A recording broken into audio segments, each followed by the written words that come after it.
তাড়াতাড়ি যাই, না হলে ট্রেন পাবো না। আরে ওই ছেলেটার কি হয়েছে? ওখানে বসে কাঁদছে কেন? দেখে আসি তো। আরে ভাই, তোমার কি হয়েছে? তুমি কাঁদছো কেন? ভাই আমার মা খুব অসুস্থ, আমার খুব টাকার প্রয়োজন। দেখো ছোট ভাই, আমি তো অনেক ব্যস্ত মানুষ, আর এই মুহূর্তে আমার কাছে কোনো টাকা নেই। তুমি থাকো, আমি গেলাম।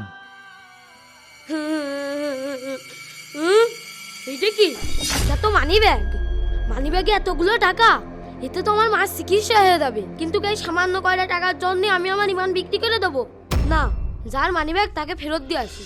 Sir sir sir sir sir sir, হ্যাঁ, কি হয়েছে? আপনার মানি ব্যাগ ওই জায়গাটা ফেলে দিয়ে এসেছিলেন। তাই নাকি? দেখি তো। হ্যাঁ, সব ঠিক আছে। হ্যাঁ, এটা তো আমারই মানি ব্যাগ। জি স্যার, আমার সামনে মানি ব্যাগটা পড়ে গিয়েছিল, তাই আমি ভাবলাম যে ওটা আপনার মানি ব্যাগ। ছোট ভাই, আমি ইচ্ছা করেই ওখানে মানিব্যাগটা ফেলে রেখে আসছিলাম তোমার সততা পরীক্ষা করার জন্য। তুমি এই পরীক্ষায় পাশ করেছো। এই নাও, এখানে 10,000 টাকা আছে।